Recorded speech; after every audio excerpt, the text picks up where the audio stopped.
బంగారం అడిగాడా? వజ్రాలు అడిగాడా? మంచి మంచి వస్త్రాలు అడిగాడా? ఒక మంచి గృహాన్ని కట్టమన్నాడా? మందిరాన్ని కట్టమన్నాడా? పెద్ద పెద్ద బంగ్లాలు కట్టమన్నాడా? ఏం అడిగాడు ఆయన? న్యాయంగా నడుచుకోవాలన్నాడు, కనికరం కలిగి ఉండాలన్నాడు, ప్రేమ చూపించమన్నాడు, దీన మనస్సు కలిగి ఉండాలి. ఇదే కదా మన దేవుడు మనల్ని అడుగుతున్నాడు. దానిని బట్టి మనము ధన్యులం. ఎందుకంటే దేవుడిని ఎదుటి నుండి ఆశించేది మనం చెయ్యగలం. ఎందుకు ధన్యులం అంటే, ఈరోజు మనము చెయ్యలేనిది దేవుడు అడిగాడు అనుకోండి, అది కష్టం. కానీ అబ్రహాము యొక్క జీవితంలో ఆలోచన చేస్తే ఏ మానవుడు కూడా చెయ్యలేనిదాన్ని అబ్రహాముని అడిగాడు. నీకు ఉన్న ఏకైక కుమారుణ్ణి నాకు ఏం చేయాలి? బలిగా ఇచ్చే. ఏ మానవుడు చేయలేడు. కానీ అబ్రహాము యొక్క విశ్వాసం ఏమిటంటే, దేవుడు మృతులను సహితము సజీవులుగా మారుస్తాడు.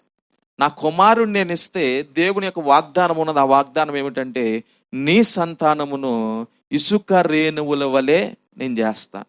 కాబట్టి దేవుని యొక్క వాగ్దానమును నమ్మాడు. కాబట్టి ఎవ్వరూ చేయలేనటువంటి సాహసం చేశాడు.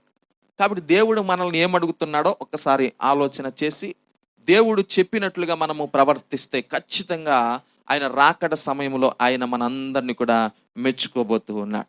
కాబట్టి కొన్ని విషయాలు నేను మీకు జ్ఞాపకం చేస్తాను. ప్రారంభించడం మనం లేటుగా ప్రారంభిస్తున్నాం. అయితే మా సంఘ బిడ్డలో ఒక్కొక్కరు ఒక్క పాట పాడుతున్నారు. మీరు కూడా పాడాలని మీకు ఆశ ఉంటుంది.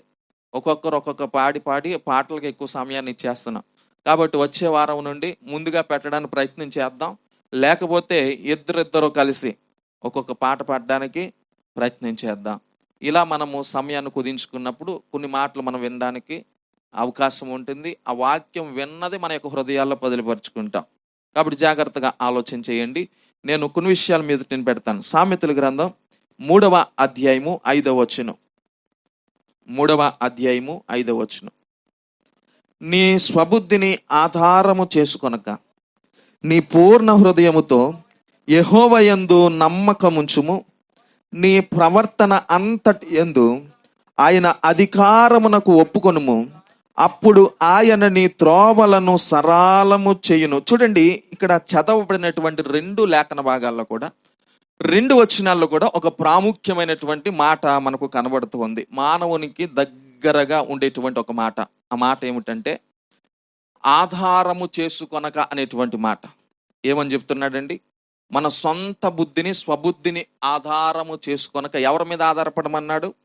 దేవుని మీద ఆధారపడమన్నాడు. ఈ రాత్రి మనము వినబోయేటువంటి సందేశం ఏమిటంటే, ప్రభువు మీద మనము ఆధారపడితే, దేవుని మీద మనము ఆధారపడితే మన జీవితాలు ఎలా ఉంటాయి అనేటువంటి సత్యాన్ని మీద నేను పెట్టాలని ఇష్టపడతా ఉన్నాను. జాగ్రత్తగా ఆలోచన చేయండి.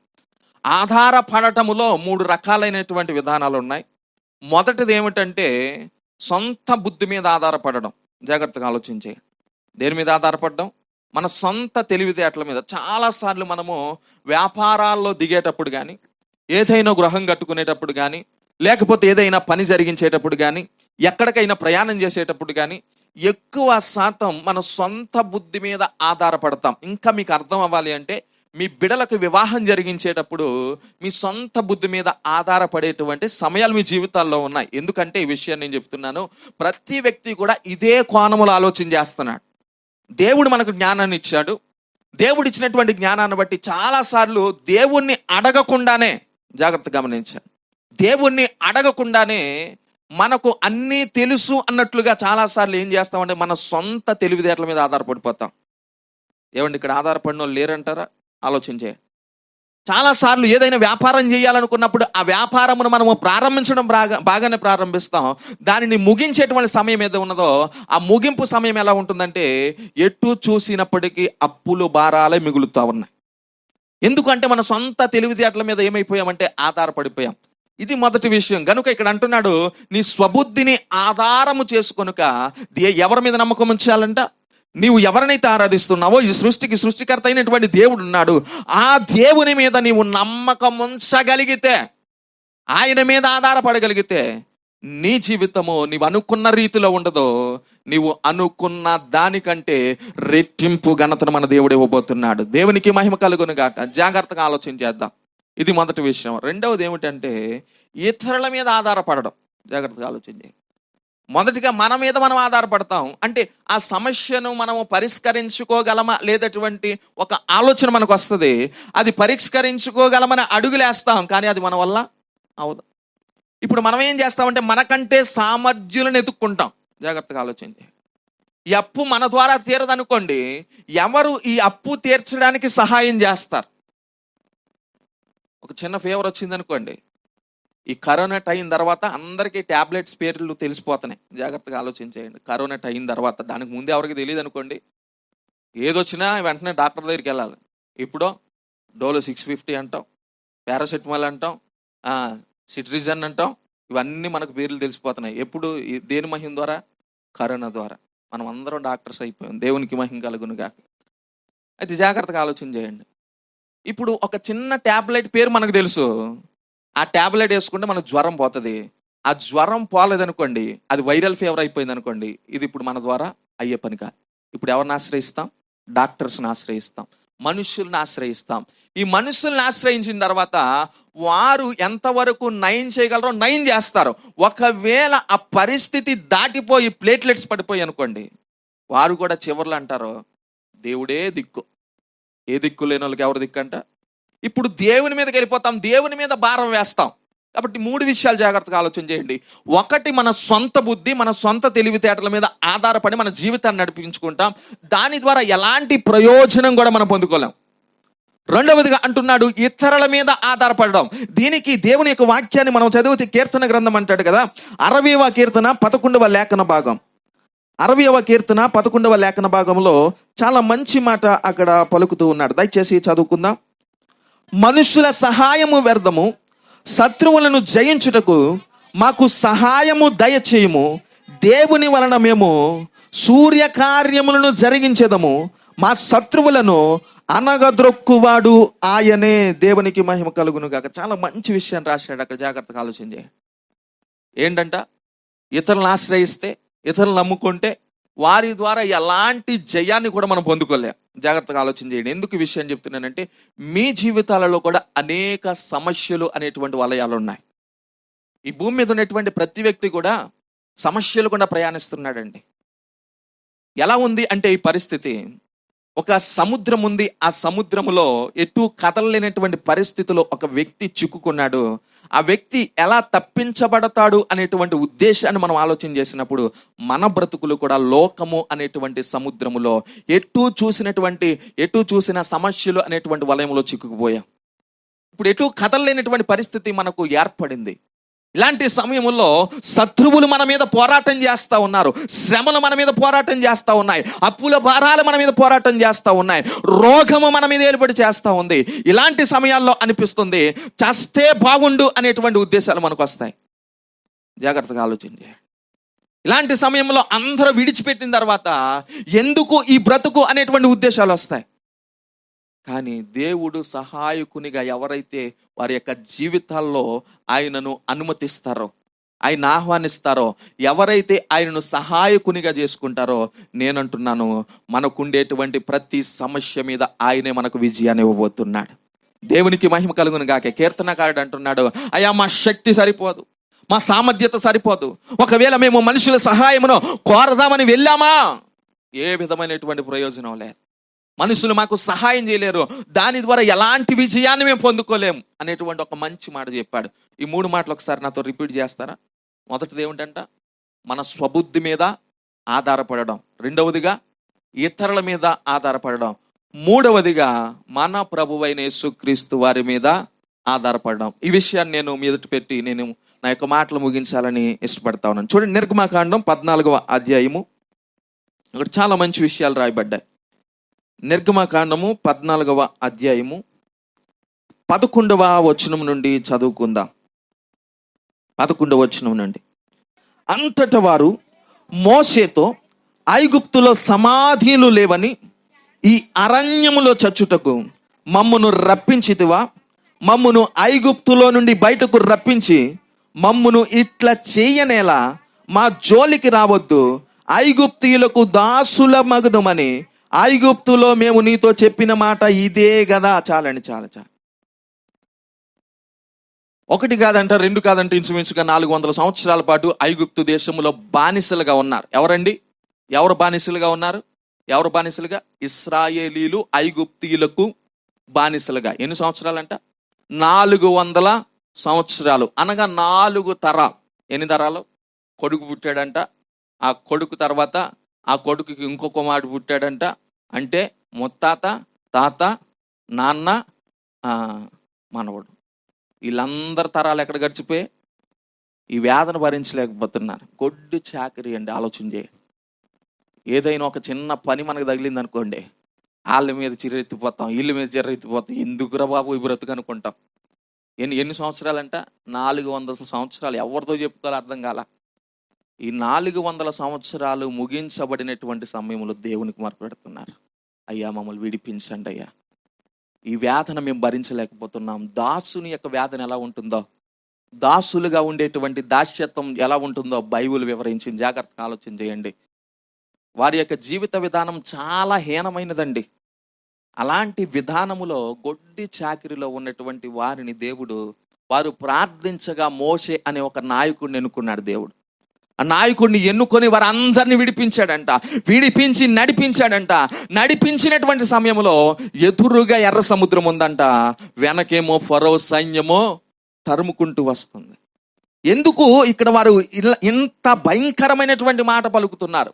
ఇక్కడ 11వ వచనమును మనము చదువుతున్నప్పుడు, ఐగుప్తులో సమాధులు లేవని, ఈ అరణ్యములో మమ్ములను చచ్చుటకు నీవు తీసుకొని వచ్చావా?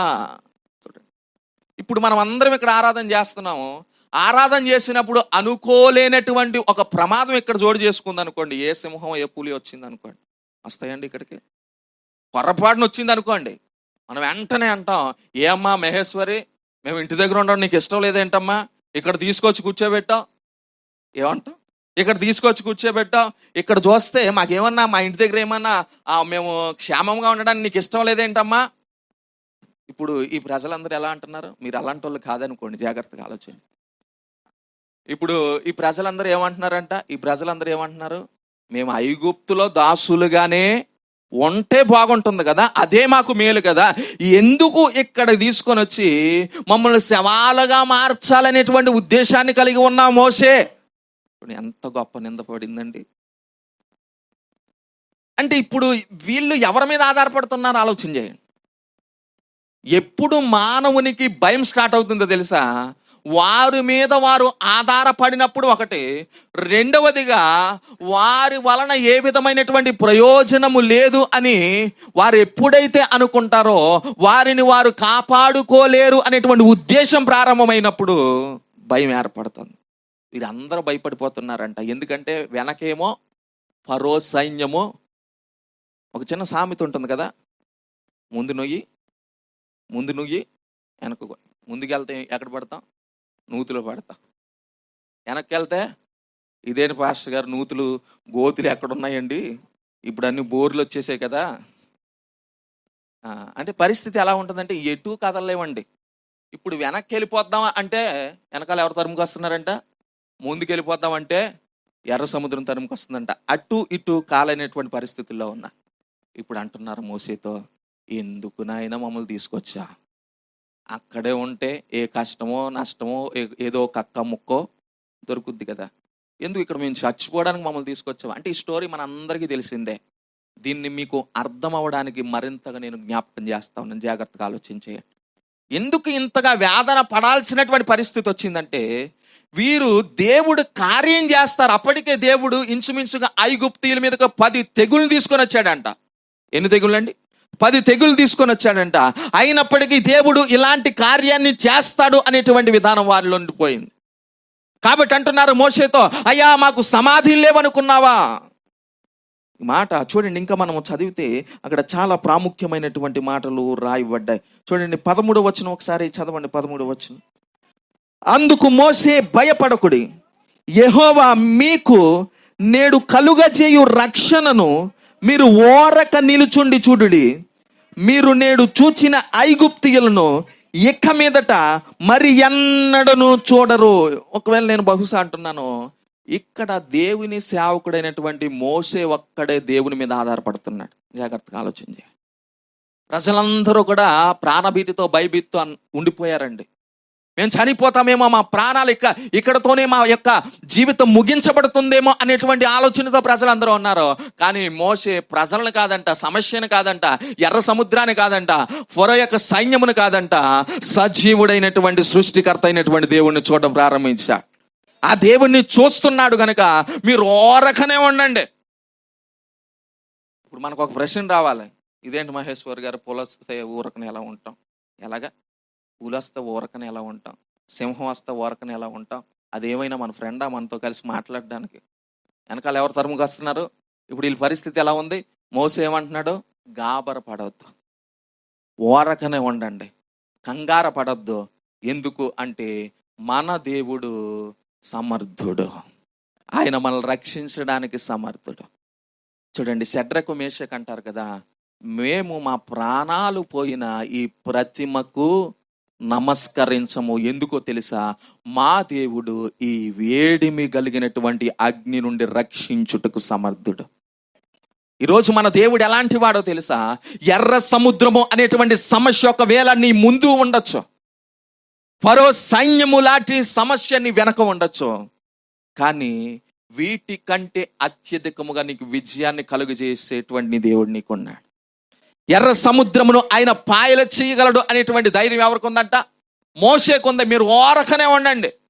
ఇంతవరకు పిలిచినటువంటి దేవుడు విడిచిపెడతాడా? ఇంతవరకు నడిపించినటువంటి దేవుడు విడిచిపెడతాడా? ఆయన విడిచిపెట్టడు. ఆయన మనకు విజయాన్ని ఇవ్వబోతున్నాడు. మీరు ఓరకనే ఉండండి. అంటే ఈ మాటకు అర్థం ఏమిటంటే మీరు పూర్తిగా దేవుని మీద ఆధారపడడం నేర్చుకోవాలి. ఈరోజు నేను అంటున్నాను, ఏ సమస్య కూడా మనకంటే గొప్పది కాదు. ఎంతమంది నమ్ముతున్నారు? ఏ సమస్య కూడా మనకంటే గొప్పది కాదు. ఇంకొక విషయం ఏమిటంటే ఏ సమస్య కూడా మన దేవుని కంటే చాలా చిన్నదే. మన దేవుని కంటే చాలా చిన్నదే. నువ్వు ఎలాంటి సమస్యలో ఉన్నప్పటికీ ప్రార్థించడం ప్రారంభిస్తే ఎర్ర సముద్రము సహితం పాయలు చేసినటువంటి దేవుడు నీ జీవితంలో ఉన్న ఎంత అధికమైనటువంటి సమస్య అయినప్పటికీ వాటన్నిటిని కూడా దేవుడిని ఎదుటి నుండి తొలగించబోతూ ఉన్నాడు. దేవునికి మహిమ కలుగును గాక. ఎవరి మీద ఆధారపడాలంట? దేవుని మీద ఆధారపడాలి. చూడండి, పరిశుద్ధ గ్రంథాలు తెరచి మనము చదువుతూ ఉన్నప్పుడు ద్వితీయోపదేశ కాండము 20వ అధ్యాయము 1వ వచనం. ద్వితీయోపదేశ కాండము 20వ అధ్యాయము 1వ వచనమును చదువుకుందాం. నీవు నీ శత్రువులతో యుద్ధమునకు పోయి గుర్రములను రథములను మీకంటే విస్తారమైన జనమును చూచినప్పుడు వారికి భయపడవద్దు. ఐగుప్తు దేశముల నుండి నిన్ను రప్పించిన నీ దేవుడైన యెహోవా నీకు తోడయ్యుండును. చాలండి, చాలు చాలు. జాగ్రత్తగా ఆలోచన చేయండి. మీరు యుద్ధానికి వెళ్తున్నారా? శత్రువుని జయించడానికి వెళ్తున్నారా? వారి యొక్క సమూహము నీకంటే అధికముగా ఉండొచ్చు. జాగ్రత్తగా ఆలోచించండి. దావీదు గారి యొక్క ధైర్యం ఏమిటో తెలుసా? ఆయన ముందు ఆయన కంటే బలమైనటువంటి గొలియాతు ఉన్నాడు. ఆ సమస్య ఆయన కంటే చాలా పెద్దగా ఉంది. జాగ్రత్తగా ఆలోచించండి. దావీదు యొక్క ధైర్యం ఏమిటో తెలుసా? దావీదు ఏదో చేస్తాడని కాదు, దావీదు నమ్ముకున్న దేవుడు ఎవరైతే ఉన్నారో ఆయనకు తెలుసు ఆ దేవుడే యుద్ధమును చేయబోతున్నాడు. ఇక్కడ చెప్పబడుతున్నటువంటి మాట ఏమిటో తెలుసా? మీరు యుద్ధానికి వెళుతున్నారు. ఆ యుద్ధానికి వెళుతున్నటువంటి పరిస్థితి ఏదైతే ఉన్నదో, ఆ విజయాన్ని పొందుకునేటువంటి పరిస్థితి ఏదైతే ఉన్నదో, ఆ పరిస్థితిని మాట్లాడుతూ అక్కడ తెలియచేయబడుతున్నటువంటి మాట ఏమిటో తెలుసా? యుద్ధం జరిగించేది మీరు కాదంట. ఆ సమూహమును చూసి మీరు భయపడకూడదు. మీ ముఖాల్లో ఆ భయము కూడా తెలియకూడదు అన్నాడు. జాగ్రత్తగా ఆలోచన చేయ. ఏంటంట? ఏవైనా ఉపవాస ప్రార్థనలు జరిగాయి అనుకోండి, నేను కొన్ని చర్చెస్కి వెళ్ళిన తర్వాత కొంతమంది సేవకులను చూస్తాను. విశ్వాసులు ఎప్పుడు కలకల్లాడుతూనే ఉంటారు. జాగ్రత్తగా ఆలోచన చేయండి. విశ్వాసులు ఎప్పుడు కూడా పాపం వాళ్ళు కూడా ఉపవాసం ఉంటారండి. 3 రోజులు ఉపవాసం ఉంటారు, 4 రోజులు ఉపవాసం ఉంటారు. వాళ్ళు ఎప్పుడు సంతోషంగా ఉంటారు. కానీ పాస్టర్ అమ్మ మరి ఎందుకో నాకు తెలియదు, వాళ్ళు 1 రోజు ఉంటారో లేకపోతే 2 రోజులు ఉపవాసం ఉంటారో తెలియదు, కానీ ఆ బాధ అంతా వాళ్ళ మొక్కల్లోనే కనబడుతుంది. ఆ దిగులంతా వాళ్ళ మొక్కల్లోనే కనబడుతుంది. ఈరోజు అంటే ప్రజలందరూ కూడా ఎలా అయిపోయారంటే, మన మొఖాలు ఎలా పెడతామంటే, ఎవరైనా ఇంటికి వచ్చారనుకోండి, ఏం బాధమ్మా అలా ఉన్నావు, ఏం చెప్పాలా, ఏమైందమ్మా, ఏం కష్టం వచ్చింది నీకు అంటే ముఖంలోనే అన్ని చూపించేస్తున్నాం. జాగ్రత్తగా ఆలోచన చేయండి. కానీ ఏ సమస్య ఉన్నప్పటికీ దేవుని మీద ఆధారపడే వారి యొక్క ముఖాలలో, వారి యొక్క పెదాల మీద ఏముంటుందో తెలుసా? చిరునవ్వు ఉంటుంది. ఆ చిరునవ్వు ప్రభువైన యేసు క్రీస్తు వారు నిత్యము మనకు ఉండాలని ఈ లోకములోనికి శరీరధారిగా వచ్చి తన ప్రాణమును అర్పించారు. దేవునికి మహిమ కలుగునుగా. చూడండి, దేవుడు చేసినటువంటి త్యాగాన్ని మనం అర్థం చేసుకుందాం. ఇక్కడ అంటున్నాడు, మీ ముఖాలలో కానీ ఎలాంటి భయము కూడా ఉండనే కూడదు అనేటువంటి విషయాన్ని చెప్తా ఉన్నాడు. చూడండి, ఈ 2వ వచనం. అంతేకాదంట, మీరు యుద్ధమునకు సమీపించినప్పుడు యాజకుడు దగ్గరకు వచ్చి ప్రజలతో ఇలాగూ చెప్పవలెను, ఇశ్రాయేలీయులారా వినుడి, నేడు మీకు మీ శత్రువులతో యుద్ధము చేయుటకు సమీపించుచున్నారు. మీ హృదయములు జంకనీయకండి. ఏం చేయకూడదంట? జంకనీయకండి. చూడండి, ఎరుకో పట్టణమును స్వాధీనపరచుకోవడానికి ఎందుకంటే దేవుడు వాగ్దానం చేశాడు, కానాను దేశమునకు మిమ్మల్ని నేను నడిపిస్తాను. ఇంచుమించుగా 12 మందిని వేగులవారిని పంపించారంట. ఎంతమందినండి? 12 మందిని. ఈ 12 మందిలో 10 మంది వచ్చి, మనము జయించలేము, ఇది మన వల్ల కాదు. ఈరోజు ఒక వ్యక్తి అభివృద్ధి పొందకపోవడానికి కారణం ఏమిటో తెలుసా? ఒక వ్యక్తి విజయమును పొందకపోవడానికి కారణం ఏమిటో తెలుసా? ఈ వ్యక్తి మనుషుల మీద ఆధారపడుట వలన. నీ చుట్టుపక్కల వారు చెప్తారు, ఏదైనా ఒక వ్యాపారం చేస్తావంటే, నువ్వే చేస్తావా? నీ ముఖం అద్దంలో చూసుకున్నావా? నువ్వే చేయగలవా ఈ వ్యాపారం? అప్పుడు మనం అనుకుంటాం, ఏమో ఒకవేళ నేను చెయ్యలేమేమో. అదే వ్యాపారం వాడి పెట్టి అభివృద్ధి పొందుతాడు. జాగ్రత్తగా ఆలోచించే. ఈరోజు అనేక మంది నిన్ను వెనక్కి లాగుతున్నారేమో ఆలోచించే. నీవు సాహసం చేయాలి. ఎందుకంటే దేవుడు నీకు సహాయం చేస్తాడు. ఆయన అడగాలి, ప్రభువా ఇది నేను చేస్తే నేను విజయాన్ని పొందుతానా లేదా అని దేవుణ్ణి అడగాలి. ఇక్కడ మనం చదువుతున్నటువంటి మాట మీరు జాగ్రత్తగా ఆలోచన చేయండి.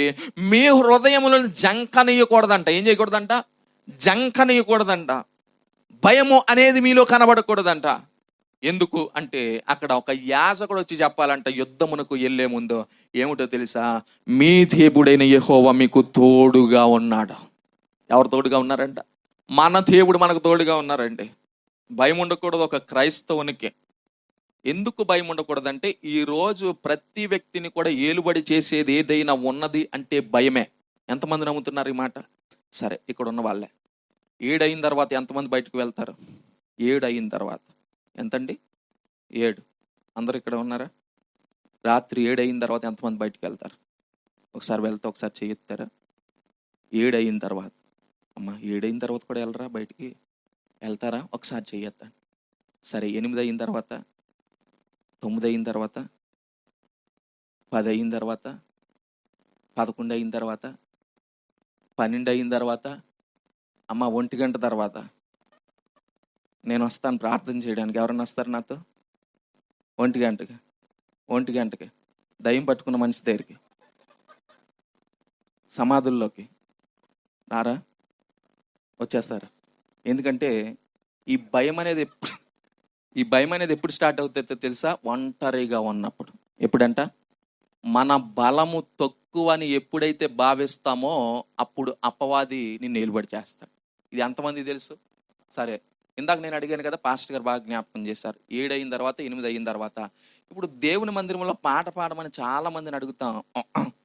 పాట పాడమంటే, నాకు రాదండి బాబు పాస్టర్ గారు, మీకేం తెలుసు, మా బాధలు ఏం తెలుసు మీకు, పాటలు రావండి, స్వరం బాగాలేదండి, జ్వరం వచ్చిందండి, జలుబు చేసిందండి అంటాం. ఒకవేళ బయటకు వెళ్ళేటప్పుడు 7, 8, 9, 10 దాటిందనుకోండి, ఇశ్రాయేలుకు ముందు నడిచిన దైవం. ఏంది? భక్తితో వచ్చింది ఈ పాట. భక్తితో వచ్చింది ఈ పాట. అబ్బాయి ఎంత మంచోళ్ళండి. పాట పాడితే ఏంటంటే దేవుడు మనతో ఉన్నాడు అని ధైర్యం వచ్చేస్తుందంట. అంటే దయ్యం పోవాలంటే ఎవరు ఉండాలంట? దేవుడు ఉండాలా. ఇది ఎక్కడ విడ్డూరం? దయ్యం పోవాలంటే దేవుడు ఉండాలా? దేవుడు ఉంటేనే దయ్యం పారిపోద్దని అనుకోవచ్చు కదా. జాగ్రత్తగా ఆలోచించి. దయ్యం వచ్చిన తర్వాత దేవుడిని ఆహ్వానించడం కాదు, దేవుడు సదాకాలము నీకు తోడుగా ఉంటే ఎలాంటి చీకటి శక్తి ప్రభావమైన నీ ఎదుటి నుండి తొలగించబడబోతా ఉంది. చెప్పలు కూడా దేవుని నామమును స్తుతించండి. ఇది మనకు ఉండేటువంటి నమ్మకం. కాబట్టి మనము ధైర్యం కలిగి ఉండాలి. ఎందుకు భయపడతామండి? మన ప్రాణం పోతుందని భయపడతాం అంతే. ఈరోజు మానవుడు బల్లికి పిల్లికి ప్రతిదానికి భయపడుతున్నాడంట. నేను చాలాసార్లు చెప్తానండి, దేవుని వాక్యం అంటుంది, నేను మా పరిచర్లు కూడా బోధించాను, మీ భర్తలకు భయపడాలి. ఎవరికి భయపడాలి? మీ భర్తలకు భయపడాలి. కానీ బాత్రూంలోకి వెళ్ళిన తర్వాత బొద్దింకకు కూడా భయపడతారు. ఒక చిన్న ప్రశ్న అడుగుతాను నేను, ఏంటో తెలుసా? నీ భర్త గొప్పోడా, బొద్దింక గొప్పదా? హలో, ఉన్నారు ఇక్కడ? బొద్దింక డబ్బులు తీసుకొని వచ్చి కూర వండమందా? నీ భర్త గొప్పోడు. ఎవరికి భయపడాలా? ఎవరికి భయపడాలా? మీ భర్తలకు లోబడి ఉంటే వారు ప్రేమించడం స్టార్ట్ చేస్తారు. ఈ ప్రేమ ఏమవుతుంది తెలుసా? అభివృద్ధి అయ్యి వృద్ధి అయ్యి పిల్లలకు ఆశీర్వాదకరంగా ఉండబోతుంది. దేవుడు చెప్తున్నటువంటి మాట మనం జాగ్రత్తగా ఆలోచన చేయండి. దేవుడు మీకు తోడుగా ఉన్నాడు.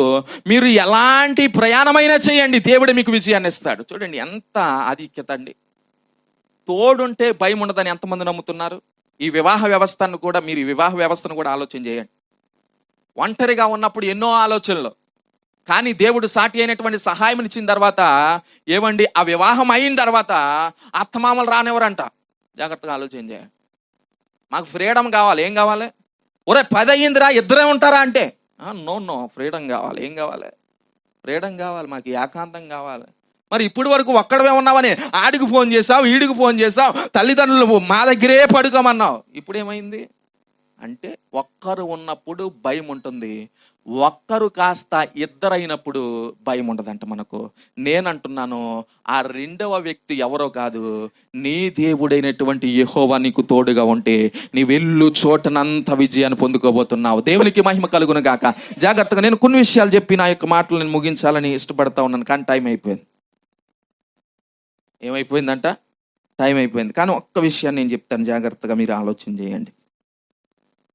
రాజులు మొదటి గ్రంథం 19వ అధ్యాయము 4వ వచనం నుండి 8వ వచనం వరకు ఒక మాట నేను క్లుప్తంగా తెలియచేసి ముగిస్తాను. తాను ఒక దిన ప్రయాణము అరణ్యములోనికి పోయి బదరి వృక్షము క్రింద కూర్చుండి మరణాపేక్ష గలవాడై, యెహోవా నా పితరుల కంటే నేను ఎక్కువ వాడను కాను, ఇంత మట్టుకు చాలును, నా ప్రాణము తీసుకొనము అని ప్రార్థన చేసెను. ఇది ఒక దైవ సేవకుడు చేస్తున్న ప్రార్థన. మీ వ్యక్తిగత అనుభవాలలో ఎప్పుడైనా మీకు సమస్యలు ఎక్కువైపోయినప్పుడు, ప్రభువా ఇంత మట్టుకు చాలు, నా ప్రాణం తీసుకో అని ఎప్పుడైనా మీరు ప్రార్థన చేశారా? తల్లులు ఉన్నారు ఇక్కడ, మీకు అనుభవాలు ఎక్కువ. జాగ్రత్తగా ఆలోచించేయండి. మీ పిల్లలు మరణావస్థలో ఉన్నప్పుడు, మీ పిల్లలు చనిపోయేటువంటి పరిస్థితిలో ఉన్నప్పుడు, రోగములో ఉన్నప్పుడు, అయ్యా మేము తట్టుకోలేకపోతున్నాం, ఇకతో చాలు నాయనా, మా ప్రాణం తీసుకో అని ప్రార్థించిన అనుభవాలు మీకు ఉన్నాయా? ఆలోచించేయండి. ఒక దైవ సేవకుడు చేస్తున్నటువంటి ప్రార్థన ఏమిటో తెలుసా? యెజబెలు క్రూరముగా అనేక మంది సేవకులను వధకు అప్పగించిందంట, అనేక మంది సేవకులను మరణమునకు అప్పగించిందంట. ఇలాంటి పరిస్థితుల్లో తన ప్రాణాన్ని దక్కించుకోవాలని ఒక దినమంతా ప్రయాణం చేసి ఒక ప్రాంతానికి వెళ్ళిపోయాడు. ఆ బదరి వృక్షము కింద ఆయన మరణాపేక్ష గలవాడై, చూడండి, మరణము వాకిట పొంచి ఉన్నప్పుడు మనకి ఎంత వేదన ఉంటుందండి. అనుభవాన్ని మనం అర్థం చేసుకుందాం. ఇది మాటల్లో చెప్తున్నాం, కానీ వ్యక్తిగతంగా మీరు ఫేస్ చేసినప్పుడు మరణము ఈ వాకిట ఉంది, అప్పుడు మీకు ఎంత వేదన ఉంటుంది. ఇక్కడ దైవ సేవకుడు ఏలియా మరణాపేక్ష అనగా యెజబెలు అతనిని చంపడానికి ప్రయత్నిస్తూ ఉంది. ఆయన అంటున్నాడు, అయ్యా నాకంటే గొప్పవారు చాలా మంది ఉన్నారయ్యా, నేను వారందరికంటే గొప్పవాడినైతే కాదు, నేను వారందరికంటే యథార్థవంతుడినైతే కాదు, అయ్యా ఇక మీదట చాలు, నా ప్రాణం తీసుకో అని ఎప్పుడైతే ప్రార్థించాడో దేవుడు తన దూతను పంపించాడు. దూతను పంపించి భోజనాన్ని సిద్ధపరిచాడు. ఆ భోజనమును ఎప్పుడైతే అతడు తిన్నాడో, ఆ భోజనమును తిన్న తర్వాత శక్తికి మించినటువంటి ప్రయాణాన్ని దేవుడు అనుగ్రహించారు. దేవునికి మహిమ కలుగును గాక. ఏ ప్రయాణం అంట? శక్తికి మించినటువంటి ప్రయాణం. ఏలియా ఎందుకు నా ప్రాణం తీసుకోమన్నాడు అంటే, దేవుని మీద ఆధారపడే పరిస్థితి పోయింది. నా ప్రాణం ఇక్కడితో చాలు నాయనా అన్నాడు. కానీ దేవుడు అన్నాడు, నీవు నా మీద ఆధారపడడం ప్రారంభిస్తే నీ శక్తికి మించినటువంటి ప్రయాణము నేను సిద్ధపరుస్తున్నాను. ఇది ఎలా చెప్పగలము అంటే అక్కడ దూత అంటుంది, నీవు బయలుదేరు, ఒక్క రోజు కాదంట, 2 రోజులు కాదంట, దేవుడు ఇచ్చినటువంటి ఆహారమును భుజించిన తర్వాత 40 రాత్రులు 40 పగల్లో ప్రయాణం చేశాడంట. ఎన్ని రోజులంట? 40 రాత్రులు. ట్రైన్ లేదండి, బస్సు లేదండి, కారు లేదండి, సైకిల్ లేదండి, కాలినడకన ఎన్ని రోజులంట? మధ్యలో ఆగి ఆగి తినడం లేదండి. దేవుడు ఆహారం పెడితే ఎలా ఉంటుంది తెలుసా? దేవుడు ఒక్కసారి నీకు ఆహారం పెట్టాడు అనుకోండి, అది నీకు ఆకలిగా ఉండదు. ఆ ఆహారం ఏమిటో కాదు, ఆహారమునకు సాదృశ్యంగా ఉన్నటువంటి దేవుని యొక్క మాటలు, దేవుని యొక్క వాక్యమును భుజించడం నీవు ప్రారంభిస్తే నీకు ఆకలి అనేది ఉండదు. దేవునికి మహిమ కలుగును గాక. ఇలా దేవుని యొక్క వాక్యమును భుజించడం ప్రారంభిస్తే శక్తికి మించిన ప్రయాణం. మన శక్తి కొంచెమే, కానీ దేవుడు శక్తికి మించినటువంటి ప్రయాణమును 40 దినాలు ప్రయాణం చేశాడంటే మాటలు అంటారు. ఆలోచన చేయండి. దేవుడు ఎంత కృపనిచ్చాడు. నేను నమ్ముతా ఉన్నాను, నీవు దేవుని మీద ఆధారపడడం ప్రారంభిస్తే నీ శక్తికి మించినటువంటి కార్యమును నా ప్రభువు నీ జీవితంలో చేయబోతున్నాడు. చెప్పలు కూడా దేవుని నామమును మహింపరచుదా. దేవుడు ఈ మాటలు మన అందరి వినికుల్లో దీవించి ఆశీర్వదించును గాక. ఒక్కసారి రిపీట్ చేస్తా, మైక్ పాస్టర్ గారికి ఇచ్చేస్తా. 3 రకాలైనటువంటి ఆధారపడేటువంటి విధానాలు. 1, ఎవరి మీద? స్వబుద్ధి మీద. అంటే మనమే అయాం, సొంత తెలివితేటలు. చాలాసార్లు నేనే అంటాం కదా. నేనే అనేటువంటి విధానం ద్వారా మనం ఏ విధమైనటువంటి విజయాన్ని పొందుకోలేం. కొన్నిసార్లు మనము బలహీనపడిపోతాం. 2వదిగా ఇతరుల మీద, మా బాబు ఉన్నాడు, మా తండ్రి ఉన్నాడు, మా వంశం ఇది, ఇలా చెప్పుకుంటాం. కానీ దీని ద్వారా కూడా ఏ విధమైనటువంటి ప్రయోజనం లేదు. 3వదిగా మనం ఆరాధిస్తున్నటువంటి దేవుడు, ఆ దేవుడి మీద ఆధారపడితే నీ శక్తి కొంచెమైనా శక్తికి మించినటువంటి ప్రయాణమును దేవుడు నీకు సిద్ధపరిచాడు. దేవుడి ఈ మాటలు మన అందరి వెనుకలో దీవించి ఆశీర్వదించును గాక. మరి చక్కని విషయాలు వారు జ్ఞాపకం చేశారు. గతించినటువంటి దినాల్లో కూడా దేవుని మాటలు మనం విన్నాం. దేవుని యొక్క వాక్యాన్ని మనం ఆసక్తి కలిగి విస్తృతంగా వినాలి అన్నటువంటి ఆలోచన మనకు ఉంటుంది. కానీ సమయాన్ని బట్టి మేము త్వరగా ముగిస్తున్నాం. అర్థం చేసుకుంటే రానున్న దినాల్లో దేవుడు ఇంకా చక్కగా ప్రభు మనకు నేర్పించి అనేకమైన సంగతులు ఆయన బోధపరిచినట్లుగా ప్రార్థనాపూర్వకంగా ఉందాం. ఈ సమయంలో ప్రార్థన చేసుకుందాం. మోకరించగలిగిన వారు మోకరించండి. మీరున్న స్థానాల్లో యథావిధిగా కళ్ళు మూసుకుని ప్రార్థనలో ఏకీవించండి. ఈనాటి వాక్య ధ్యానాంశ నిమిత్తం దైవజనులు జ్ఞాపకం చేసినటువంటి వాక్య లేఖన భాగం సామెతల గ్రంథం 3:5. భక్తుడు చెప్తున్నాడు, నీవు నీ స్వబుద్ధిని ఆధారం చేసుకోవద్దు అని. ఆయన అధికారానికి ఒప్పుకోవాలి. మనం మన పూర్ణ హృదయంతో ఆయన యందు భయభక్తులు కలిగి ఆయన యందు నమ్మకం ఉంచమన్నాడు. ఈరోజు నమ్మకం లేకపోతే మనం భక్తి చేయలేం. కాబట్టి నా ప్రియులారా, మీరందరూ కూడా విన్న ఈ మాటలను బట్టి ప్రభుని స్తుతించండి. ప్రభువా, మేము మా మీద, మా సొంత ఆలోచనల మీద ఆధారపడి మోసపోతున్నాం. ఇతరుల మీద ఆధారపడి ఇతరుల ఆలోచనలను బట్టి ప్రభువా మా కుటుంబాల్లో సమస్యలు తెచ్చుకుంటున్నాం. ప్రభువా అయ్యా, సహాయం చేయగలనని వైపు చూడలేకపోతున్నాం. అయ్యా, మనుషుల వలన ఏ సహాయం మాకు కలగదని భక్తుడి కీర్తనకారుడు చెబుతున్న మాట ఈ రాత్రి ప్రభా నీ దాసుల నోట మేము విన్నప్పుడు మా హృదయాలు ఎంతో బలపరచబడ్డాయి. ప్రభా నీ మీద అయ్యా ఆధారపడిన ఏలియా జీవితాన్ని ఒక ఉదాహరణగా మేము చూసాం. అప్పటి వరకు ప్రభా అటు ఇటు తడవులాడినైనా దిక్కు తోచలేని పరిస్థితుల్లో చనిపోతే బాగుండు అనుకున్నాడు. మీరు ఇచ్చిన గొప్ప అభయం ప్రభా, ఒక దినమునైనా ఆయన దర్శించిన ఆ దర్శన విధానం, మాట్లాడిన మాటలు, మీరు పెట్టిన ఆహారం ప్రభా 40 దినాల ప్రయాణాన్ని శాశ్వత కాల స్థిరస్థాయిగా నిలవబడే పరిచర్య అతడు చేసే విధంగా ప్రభు అతని జీవితాన్ని రూపుదిద్దింది. ఈ రాత్రి ప్రభు విన్న నీ మాటలు 30 60 మా ప్రియ పిల్లల జీవితాల్లో మీరు ఫలింపచి మేము ప్రార్థిస్తున్నాను. నీ కృపను బట్టి అయ్యా, ఈ స్థలానికి చేరిన ప్రతి ఒక్కరినైనా నీ చేతికి అప్పగిస్తున్నాను. చిన్న ప్రార్థన చేసుకుందాం. ప్రతి ఒక్కరూ ప్రార్థనలు ఏకీవించండి. సకలాశీర్వాదాలకు కారణభూతులకు మా ప్రియ తండ్రి, మా రక్షణకర్త, మీకు వందనాలు.